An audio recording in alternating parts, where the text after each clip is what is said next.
ඔයාටත් දවල්ට කෑම කෑවට පස්සේ බඩ එක පාරටම පිපිරිලා යන්න වගේ පිපෙන්න ගන්නවද.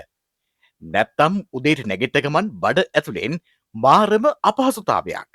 දහවලට මාරම කම්මලිකමක් සහ කිසිම හේතුවක් නැතුව එක පාරටම කේන්තියන මූඩ් අවුලෙන ගතියක් දැනෙනවද.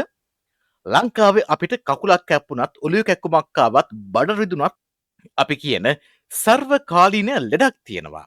ඒ තමයි මට ගැස්ට්‍රයිටිස් කියන එක. අපි හිතාගෙන නෙව් ෆාමසියකෙන් ඇන්ටාසිට් පෙත්තක් බීලා ප්‍රෑට පාංකැල්ලක් කෑවහම මේ ප්‍රශ්න ඉවරයි කියලා. හැබැයි අද මම ඔයාට කියන්න යන්නේ ඔයා කවදාවත් නොහිතපු ලංකාවේ 90ක් දෙනා සම්පූර්ණයෙන්ම නොදන්නා දරුණු ඇත්තක් ගැන. ඔයා ඔය ගැස්ට්‍රයිටිස් කියලා හිතාගෙන ඉන්න ප්‍රශ්නය ඇත්තටම ඔයාගේ බඩවැල ඇතුලේ සිද්ධ වෙන මාරාන්තික විනාශයක මුල්ම ලක්ෂණය වෙන්න පුළුවන්. ඔයා දවස පුරාම කන කඩචෝරු තෙල් කෑම සහ ලංකාවේ වර්තමාන කෑම රටාව නිසා ඔයාගේ මුළු ජීර්ණ පද්ධතියම ඇතුළෙන් කුණු වෙලා විනාශ වෙලා යනවා කියලා කිව්වොත් ඔයා විශ්වාස කරනවද? මේක නිකම්ම බඩේ කැක්කුමක් විතරක් නෙවෙයි. ඔයාගේ මතක ශක්තිය, ඔයාගේ සමේ ලස්සන සහ ඔයාගේ මානසික සුවය සම්පූර්ණයෙන්ම පාලනය කරන්නේ මේ කියන බඩවැලෙන්.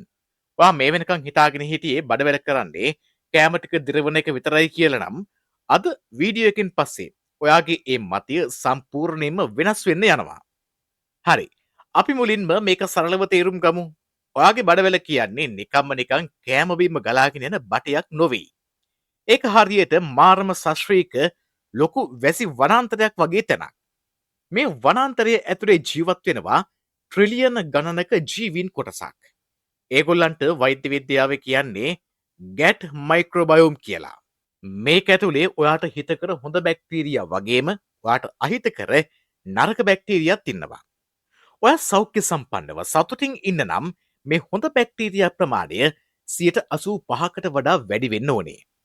මේ පුංචි බැක්ටීරියාව තමයි ඔයා කන කෑම වලින් පෝෂණය උරාගන්න එක, ලෙඩ රෝගවලට එරෙහිව සටන් කරන එක කරන්නේ. මෙන්න මෙතන තමයි ලොකුම රහස තියෙන්නේ. ඔයා දන්නවද ඔයාව සතුටින් තියෙන ඔයාගේ මූඩ් එක පාලනය කරන සෙරටොනින් කියන සතුටු හෝමෝනය ඇඟ ඇතුලේ හැදෙන්නේ කොහෙද කියලා. ගොඩක් අය හිතන්නේ ඒක හැදෙන්නේ මොළයේ කියලා. හැබැයි විද්‍යාත්මකව සනාථ කරලා තියෙනවා ඔයාගේ ඇඟේ තියෙන සෙරටොනින් වලින් 90%ක්ම හැදෙන්නේ ඔයාගේ බඩවැල ඇතුලේ ඉන්න අර හොඳ බැක්ටීරියා නිසා කියලා. ඔයාගේ බඩවැලයි මොළයයි ඍජුවම සම්බන්ධ වෙලා තියෙනවා ලොකු නහරයකින්. ඒකට කියන්නේ වැගස් ස්නායුව කියලා. එහෙම නැත්නම් වැගස් නර්ව් කියලා. මේ සංනිවේදනයට අපි කියනවා get brain axis කියලා. ඒ කියන්නේ ඔයාගේ බඩවැල ලෙඩ වුණොත් ඔයාට කිසිම හේතුවක් නැතිව ડિප්‍රෙෂන් සහ ඇන්ක්සයිටි එන්න තියෙන ඉඩකඩ මාරම වැඩි. දැන් අපි බලමු ලංකාවේ අපි කන කෑම වර්ග නිසා අපේ බඩවැලට දවසින් දවස මොකද වෙන්නේ කියලා ටයිම් ලයින් එකක් විදිහට. පළමුවෙනි දවසේ ඔයා රෑට මාරම මහන්සි නිසා කඩෙන් පාම් ඔයිල් වලින් හදපු කොත්තු එකක් කනවා. නැත්තම් රසායනික ද්‍රව්‍ය පිරුණ ඉන්ස්ටන්ට් නූඩල්ස් පැකට් එකක් කනවා. මේ අල්ට්‍රා ප්‍රොසෙස්ඩ් ෆුඩ්ස් ඇඟ ඇතුළට ගිය ගමන් ඔයාගේ බඩවැලේ ඉන්න හොඳ බැක්ටීරියා ටික එක පාරටම විනාශ වෙන්න පටන් ගන්නවා. නරක බැක්ටීරියා වලට ඕනේ කරන්නේ සීනී සහ පිරිපහදු කළ පිටි. ඉතින් ඒගොල්ලෝ මේ කෑම දැක්කම වේගයෙන් බෝ වෙන්න පටන් ගන්නවා. ඔයාට එදා රෑට පොඩි බඩ පුරවාදැමීමක් විතරයි දැනෙන්නේ. පළමුවෙනි සතිය. දැන් සතියක් තිස්සේ ඔයා මේ වගේ කෑම දිගටම කනවා. කෘතිම රසකාරක MSG සහ කල්තබා ගැනීමේ ද්‍රව්‍ය නිසා හොඳ බැක්ටීරියා සෑහෙන්න අඩු වෙලා. දැන් ඔයාට කෑම කෑවත් බඩ හරියට බුරුල් වෙලා යන්නේ නෑ. නැත්තම් මලබද්ධය කොන්ස්ටිපේෂන් හැදෙනවා. ඒ වගේම බඩවැලේ තියෙන විෂද්‍රව්‍ය සමෙන් එළියට දාන්න හදන හන්දා ඔයාගේ මුහුණේ කුරුලෑ, ඇක්නි සහ සමේ අසාත්මිකතා එන්න පටන් ගන්නවා. පළමුවෙනි මාසය. මෙන්න මෙතනදී තමයි දරුණුම දේ වෙන්නේ. දිගින් දිගටම නරක බැක්ටීරියා වැඩි වුණාම ඔයාගේ බඩවැලේ බිත්තිවල තියෙන සියුම් සෛල තට්ටුව ඈත් වෙන්න ගන්නවා. මේකට වෛද්‍ය විද්‍යාවේ කියන්නේ ලිකී ගැට් සින්ඩ්‍රෝම් කියලා. ඒ කියන්නේ ඔයාගේ බඩවැල ඇතුලේ තියෙන විෂද්‍රව්‍ය, බැක්ටීරියා සහ නොදිර වූ කෑම කොටස් අර ඈත් වුණ සිදුරු අස්සෙන් කෙලින්ම ඔයාගේ රුධිර පද්ධතියට නැත්නම් බ්ලඩ් ස්ට්‍රීම් එකට එකතු වෙන්න ගන්නවා. මේක මාරම භයානක තත්ත්වයක්. ඔයාගේ ලේවලට මේ විෂ ද්‍රව්‍ය ආවහම ඔයාගේ ප්‍රතිශක්තිය කරන පද්ධතිය හිතනවා ඇඟට ලොකු සතුරෙක් ඇතුළු වෙලා කියලා. එයා මුළු ඇඟපුරාම ලොකු යුද්ධයක් ප්‍රකාශ කරනවා.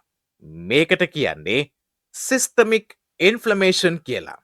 එහෙම නැත්නම් නිදන්ගත ප්‍රදාහය කියලා.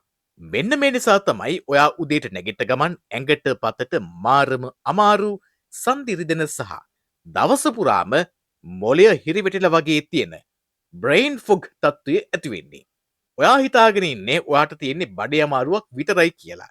හැබැයි ඇත්තටම ඔයාගේ මුළු ශරීරයම මේ වෙද්දි ඇතුලෙන් ලෙඩ වෙලා ඉවරයි.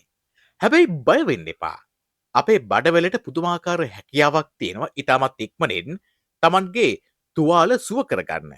ඔයා අද ඉඳන් මම මේ කියන සරල සහ ප්‍රායෝගික පියවර තුන අනුගමනය කළොත් ඔයාගේ ජීර්ණ පද්ධතිය සම්පූර්ණයෙන්ම අලුත් කරගන්න පුළුවන්. පළමුවෙනි පියවර. අපේ සාම්ප්‍රදායික කෑම වලින් හොඳ බැක්ටීරියා ටික ආයෙත් වවන්න. කෘතිම ප්‍රොබයෝටික් පෙති බොන්න සල්ලි නාස්ති කරන්න ඕනේ නෑ. අපේ මුතුන් බිත්තු පාවිච්චි කරපු ලෝකයේ තියෙන හොඳම ප්‍රොබයෝටික් කෑමක් ලංකාවේ තියෙනවා. ඒ තමයි දියබත්. ෆර්මන්ටඩ් රයිස් කොංචි. රෑට ඉතුරු වෙන බත් ටිකට වතුර දාලා පහුවදා උදේට ඒකට ලූණු, අමු මිරිස්, දෙහි සහ පොල් කිරි ටිකක් දාලා බොන්න. මේක ඇතුලේ බිලියන ගණනක ස්වාභාවික හොඳ බැක්ටීරියා ඉන්නවා. ඒ වගේම දිනපතා මුදවපු කිරි කර්ඩ් කෝප්පයක් කන්න පුළුවන් නම් ඔයාගේ බඩවැලේ වනාන්තරය ආයෙත් ලස්සනට හැදෙන්න ගන්නවා. පියවර අංක 2. සති දෙකකට කෘතිම රසකාරක සහ නරක තෙල් නතර කරන්න. ඔයාගේ බඩවැලේ සිදුරු සුව වෙන්න නම් මුලින්ම ඒකට හානි කරන එක නවත්වන්න ඕනේ.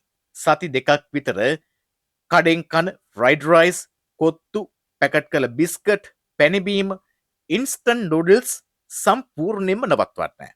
ගෙදරදී පිරිසිදු වහදන එළවලු, පලා වර්ග සහ තන්තු ෆයිබර් අධික කෑම වැඩිපුර ගන්න.